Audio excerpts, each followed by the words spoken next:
Yours. Hi, thanks for watching. Look, my name's Neil Glover. I'm one of a two-man crew going on a small rowing boat across the Atlantic, departing circa January the 3rd, I believe target date is. My teammate's Jason Black. For me, it's been probably a 5-year dream getting to this point.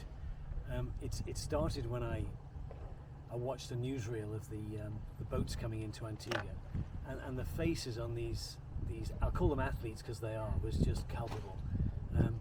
One of relief, one of exhilaration, pride, and just the sheer testimony, the legacy these people are going to leave of getting across. Each one has got their own tale, and I thought, my goodness, can we be part of that? And it's taken me really 5 years to find the ingredients to come in. And thanks to Atlantic Dash, they paired me up with my teammate Jason Black, and the whole thing's finally come together. So, what's driving you? I mean, you're after spending, as an amateur rower, very accomplished athlete, but as an amateur rower, you've spent the last 48 hours working on the boat, both on land and at sea.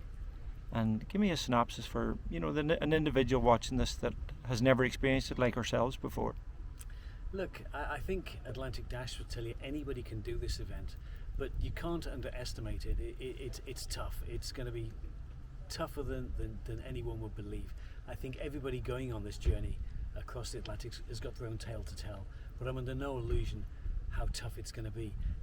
Can you imagine 2 hours rowing? Just get in your erg for 2 hours. Then get off that. You have to maintain the boat, do your own hygiene, cook, then get some sleep. 2 hours later, you're back in those oars again. And you do that. Imagine that for 7 weeks.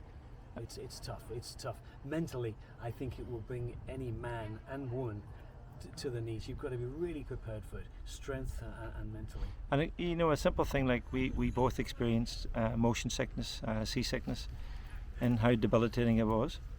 Yeah, look, we've just come back from our first training ride. We did a solid row for a long time, and both myself and Jason, my teammate, we went down with it at the same time, and it was just horrific. I mean, so debilitating. It was completely and utterly debilitating. I think I got away lightly by vomiting. Yeah. And then 2 or 3 hours after that, I just fought it through, and I was okay. Jason's, I think, had it worse than me in the fact he didn't vomit, and he was just done. So my teammate on the Atlantic would be done, and then it's tough.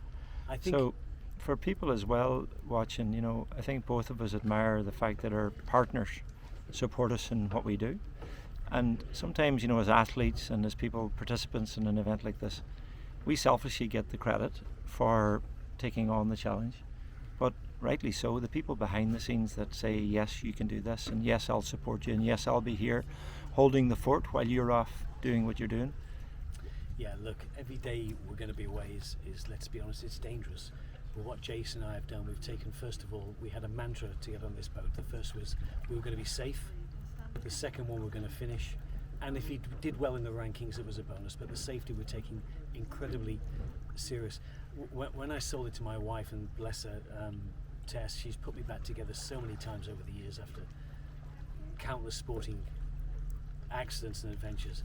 And she said, is this the last one? I hope so, but who knows? But we put the safety first. And there, in my world, are the real heroes. Both Jason's wife, Sharon, and Tess, my wife, Tess, they are the real heroes. So thank you to you. And, the journey would go unnoticed if we didn't choose to share it. And more than myself, after spending some time with you, Neil, it's very clear to see that the journey's not ours. The journey's everybody else's to learn from, to grow from, to to heal from. And there will be people watching this video that will see something like this beyond them. What's your message of hope? Yeah, well, look, first of all, the journey one is not about me and my teammates, and I've deliberately kept the names out. It's simply not. We have our own reasons to do it.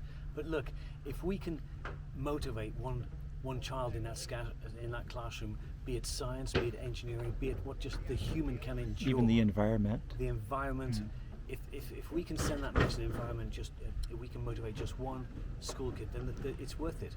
Not least the charities we're doing it for. Race Against Dementia. It's a massive charity. They deserve everything they get because there's going to be so many people affected by dementia in years to come. It's not just the person who's got this terrible, cruel disease. It's the friends and family around them. So we simply need to find a cure for this. And we can help doing that. And Race Across Dementia isn't about supporting a carer or somebody with the effects of it. It's about the research, so that we can, eliminate dementia that's extremely debilitating to families and to individuals throughout the world. And the reason for the title of the boat, Destiny's Tide, tell us a little bit about that, Neil, and what it means to you. It means to me destiny is where you want to take it. It's where that schoolboy or girl in the classroom has no hope. And they can be whatever they want to be. Just give it a bit of work, a bit of luck, and they can be it. So never give up hope, and that's destiny. And the tide will take it where it wants to take them. And it'll be full of highs, seas, low seas, high tide, low tide, it'll rough days, smooth days, calm days. And you just got to weather them all. And they can do that. Every school child can do that. You can be what you want to be. Don't listen to anybody who says you can't. Yes, you can. And if you want to do it, you can. It's simple as that. It's a bit of hard work and a lot of luck, but you can do it. So it's a privilege, Neil, to share the journey with somebody that has the same ethos as myself and believes in living life to the absolute max. I'm really excited about it, nervously excited about the journey ahead. But you know what? After spending the last 48 hours with you face to face, we can do this. Yes, it's going to be difficult. Yes, there's a lot of obstacles. Yes, there's a big battle ahead. But together stronger, and I think it's going to be hugely successful. And please God, inspirational to people that are watching from afar. Jason, that's incredibly kind. Look forward to rowing this next 7 weeks with you. Well done. Thank you.